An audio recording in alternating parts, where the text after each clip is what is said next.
Good afternoon, everybody, and welcome to another edition of the Indy's Trusted Servant Show on InspireSmall.biz. What's Indy's Trusted Servant? Well, that's me, Danny O'Malia, Indy's Trusted Servant. I do customer service training and keynoting. It's all about the culture of the organization. I learned all about all of that from the master, my late father, Joe O'Malia, back in the O'Malia Food Market days, but also way before that, when he had a little grocery store in Broad Ripple, where the Vantage Bar is now. It had one cash register and 5 or 6 employees. One of them was a 9, 10-year-old kid.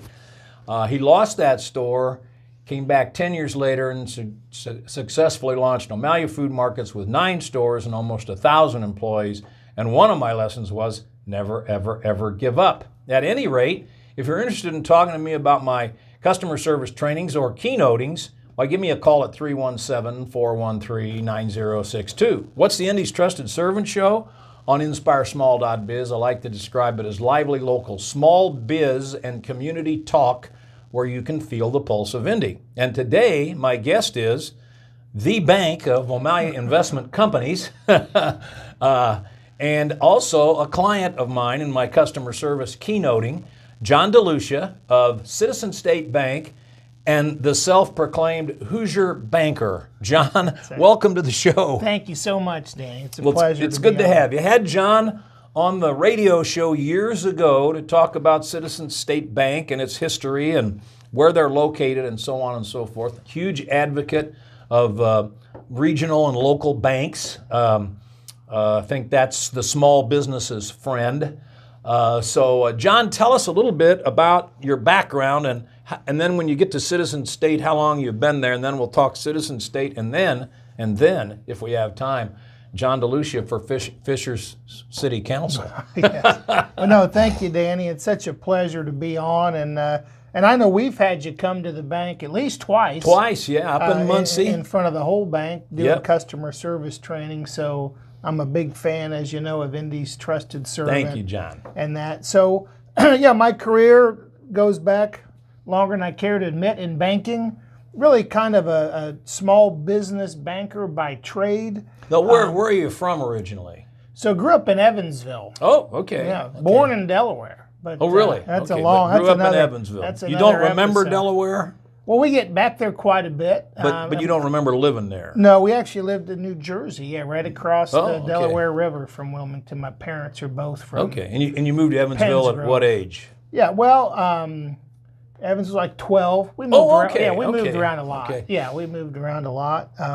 Been in Indianapolis since the early 90s. We live in Fishers, right? Moved to Fishers in 93.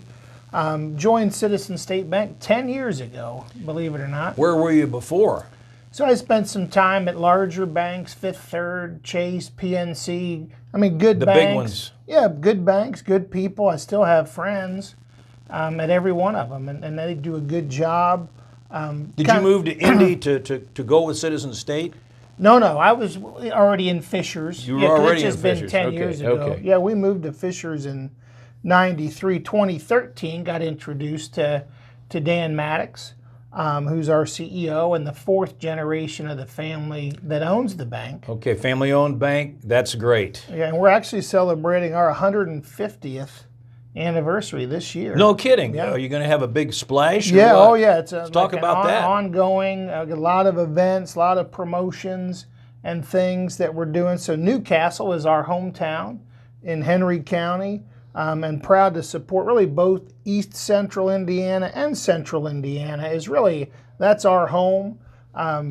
Fishers and Carmel being our newer locations, but still very proud to serve Blackford County and Randolph County. So you go up to Blackford County and all the way over to Randolph, Union City, then down in Henry, in Newcastle and Knightstown, and then also in Rushville. Okay. Rush County, and then over Madison County to Pendleton. Okay, but you're only 2 in Hamilton County or the Carmel and Fishers for now, right? Yep. Yeah, and I think we'll add another location. Maybe in the Broad Ripple area, maybe in Noblesville. I mean, we're looking at things for sure. And then up to Pendleton, which is probably next closest. Yes. Right? Yep. Yeah. Neat little town, Pendleton. So you call yourself the Hoosier Banker, and you've been with both. You've been with the large banks, and And of course, you've been away from the large banks long enough that they're probably different than they were when you left them. But why did you leave the big banking industry and come to a small regional bank? Yeah, really a small local bank even, Danny. Yeah. So I love that small to medium sized business space, and that's where I spent time in business banking, and we're really where we coined the Hoosier banker shtick, if you will. It's a good shtick. But it's how important your banker is, and then that professional service still matters. Yep. That who are you going to call if you need help? If it's a toll-free number, you might have a bad experience. I know part of your training spends some time on the toll-free numbers, but if you call a person that understands you and understands your business, you're just served a lot better. Sometimes with the larger organizations, not just talking about banks, you're lucky to get the same person you talked to before, right? And that's often a big problem. And there definitely are some very good bankers at the big banks that do the relationship thing, but the institution level is a little bit more focused on that when you're small and you're local and you really know the geography and you build those long-term relationships. That's where the magic happens. One of the things that I find interesting is how do you break into a new city like a Carmel or a Fishers and nobody's heard of you, right? So how do you get in there and build that? I mean, again, it's all about relationships and networking and obviously I've been in Fishers a long time and had some connections, and we've got some connectivity in Carmel and in Metro Indianapolis. So really, it's a lot of it's referral based. And that's really the best way. You take good care of your clients, and then they refer you to other people, and and it just kind of continues to grow. So we've had great growth. Well, so let me personalize this a little bit. What's left of O'Malley Food Markets is a real estate holding company, and we've sold everything, the shopping center, the stores, and so on and so forth. All we have left is a condo in, of all places, Sanibel Island, Florida, which has been very difficult the last 7 or 8 months. And we perceived that the bank we had been with, when we had all of that stuff, we were just too small potatoes for them to adequately service us. And so I knew John, I called John, and we moved our account, which is not the largest account in the world, nor the smallest, over to Citizens State Bank on Range Line in Carmel. And the people there have been great. Yeah, thank you, Danny. Very helpful. I had 2 issues this week. I went into the bank. I had a large insurance check from the hurricane for the drywall. We're still hoping to get some insurance checks for the sliding glass doors and other things. And I dealt with Beth, and she was very, very helpful there. And then I had to get something notarized. As I was telling you before, I have to tell the city of Sanibel Island that we can't rent our condo. Now, they know no one can rent a condo on Sanibel Island, but they want... They want everybody on the string, right? So I went in and get it notarized by Melissa. Nice. And they were just great. Yeah. So that's the kind of service a small-time thing like what we have now looks for, as opposed to when we had all those stores and everything. Maybe you need a bigger bank, So the bank is headquartered in Newcastle and owned by the Maddox family, right? Yes. How long? You said 150 years. 150 years. Yeah. Wow. And were they only in Newcastle for a lot of that time and then slowly started to grow? Well, Citizens State Bank, so not to get into a ton of banking law, but historically you could only operate in a county. One county. Yep. So the Maddox family had Paysetter Bank in Blackford County, and then Citizen State Bank. They already owned the Paysetter. In Henry County. Okay. Well, they had several others, I think, over the years. But as they continued, when they opened up the counties, right, each kind of expanded from there. Right. And then 10 years ago, merged Paysetter and Citizen State Bank under the Citizen State Bank. But they were banner. Already owned by the same family. Yes, exactly. Right? Yeah. So I can remember back in 65, 66 when Dad opened O'Malley Food Markets, he got a loan from Union State Bank. This is back when the one county thing, which was owned by Merchants Bank, right? So eventually Merchants became our bank once they opened that up to other counties. That was an archaic law, obviously, for not only the banks, but for the borrowers as well, right? And led to a lot of the large out-of-state banks coming into Indiana because they were poised to do that. So yeah. And it's a funny thing for those of you who are young. When we were really building O'Malley's, we had several local but big banks, right? None of those banks are here anymore. Many of them, and for instance, PNC, it's in about its fourth iteration of ownership. And the original was that Union State Bank and then Merchants Bank. And then I can't even remember the bank that was in the middle of all of that. National City, thank you. We did a lot of business with them. So, and the bigger and farther away that gets, the better it is for guys like Citizen State, right? In some ways, absolutely. Yeah, because the small community banks maintain their independence and then really now have expanded into metropolitan Indianapolis just because that small to medium business space, and we do a lot of normal retail banking and car loans and personal accounts, and happy to do that as well. But a lot of times the niche is that business owner might be dissatisfied or might be looking for more of a relationship. That's what it was with us. The banker and the bank, and both. And back to the fact that I've done some work with your bank before. A bank like that is much more likely to care about the down and dirty customer service at the branch bank level than a big bank. Now the big bank has some kind of a customer service program for everybody in the whole world, but you guys have a customer service ethos, I guess you might say, right here in Central Indiana, which is why you bring me in. Right? And that's great. How many employees? So you say you got 8 branches now? I think it is 8. Something like 8 branches. How many employees? Probably about 160, I think. About 20 per branch, right? Well, no. Well, I mean, if you did it that way, but the largest concentration would be at our main office in Newcastle. In Newcastle. Yeah, the operations, and we've got credit analysts and so when I've spoken in Muncie. Is that because that's the center? We had everybody together. So that was the whole bank. Yeah, not just the banking centers, but even the customer service and loan operations, deposit operations. And so what do you do for the bank aside from just being the good old Hoosier banker? Well, so I'm our chief lending officer. Okay. So really kind of help the bank's efforts to develop loans, develop relationships, really throughout the footprint. Work with our commercial team, our mortgage team, our consumer loan team.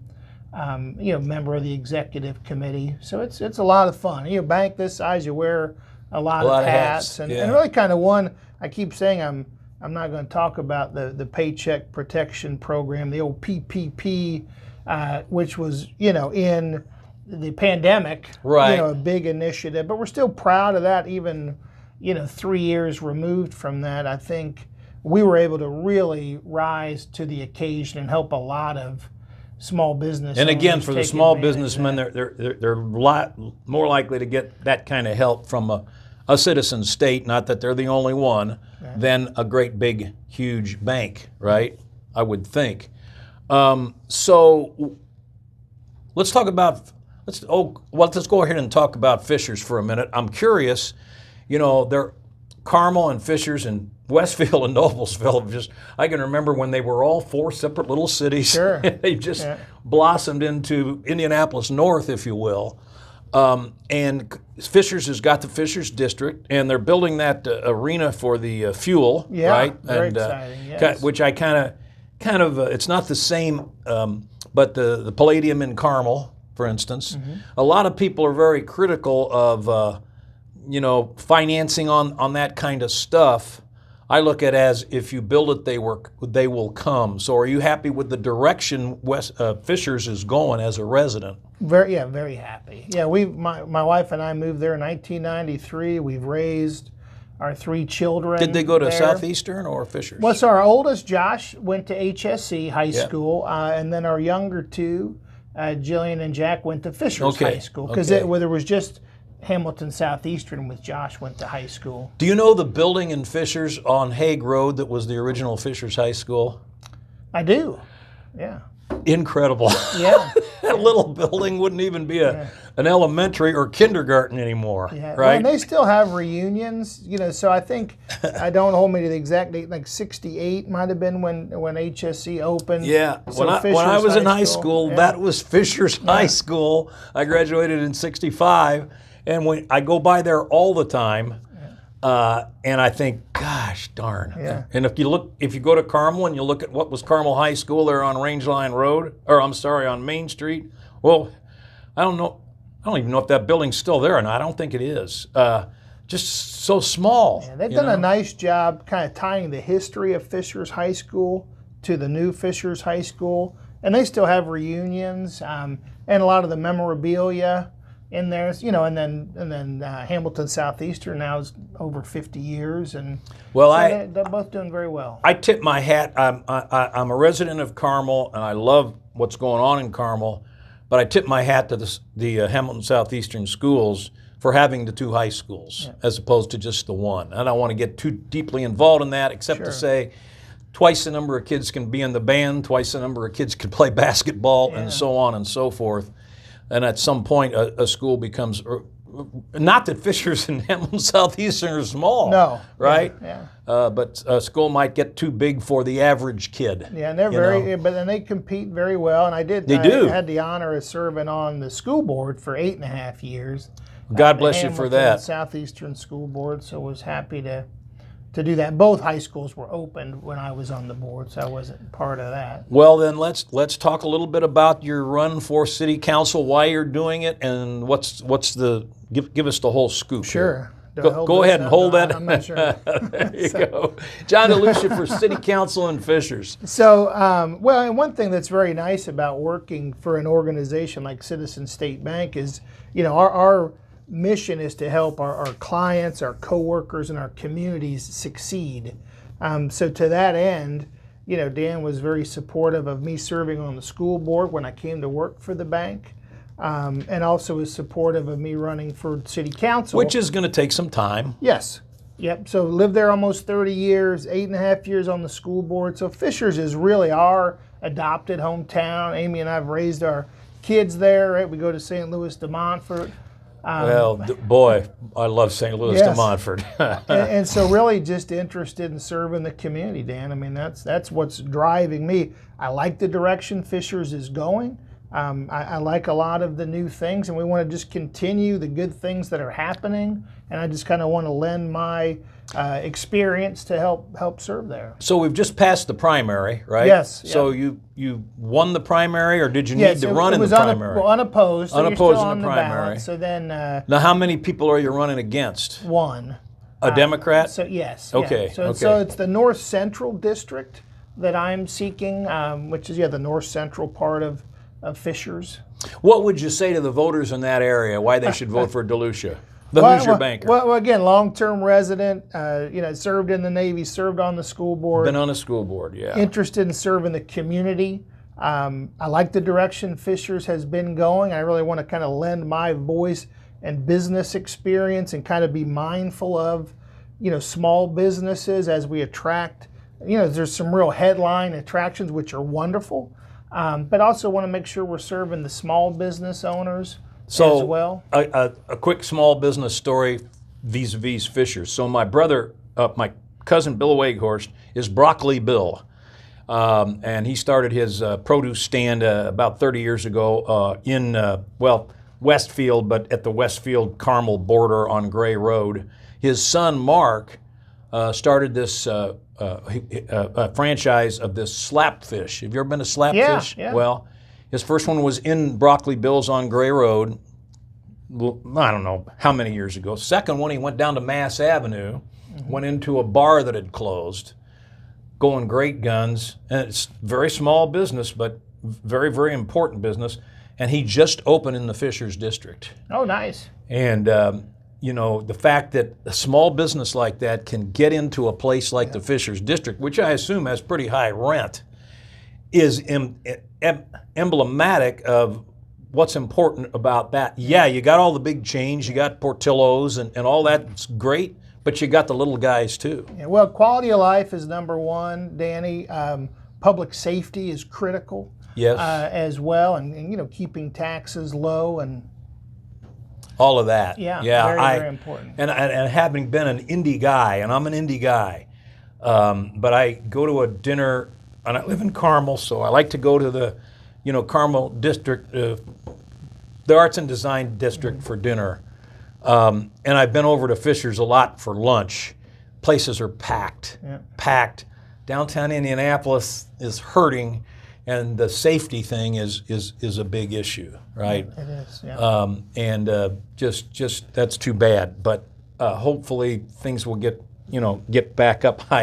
Only thing I go downtown for now is Indians games, because they're my biggest client, and because I've been going to the Indians games since I can remember, and because I can park right next to the stadium, and I don't have to walk my 7-year-old granddaughter 4 blocks to something downtown, which my daughter wouldn't let me do anymore because of the safety factor. Yeah, but hopefully that's going to get better. And hopefully it doesn't. Obviously, the whole metro area grows together. But right now, places like Carmel, Fishers, Westfield, Noblesville, they're booming, and it's great to see. Again, I can remember when there were 4 separate places. We had our headquarters in that Janus building on 32. Okay. And our warehouse was there. And we were way out in the middle of nowhere. And now we're in the middle of something. Oh, well, that building, which is now Janus, and they've been on the show.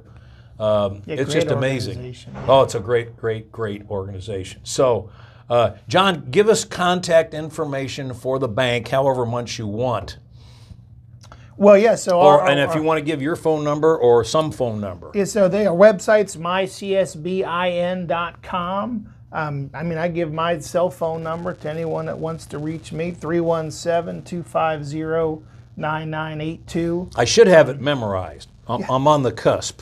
and I don't have the main number memorized, quite honestly, so I guess I'll field those calls. Route them as a I hope you get a couple. But our website, we've got a recently redesigned website. I mean, our technology is really very excellent. We have a chief digital officer, and we're on social media as well, so we're easy to find. That's just great. Thanks, John, for being on the show. Thank you, Dan. Really appreciate having you, and I really appreciate you bringing Indy's trusted servant into the bank. Next week, our guests will be Val Bendel and Rhonda Schwartz of the Archdiocese of Indianapolis.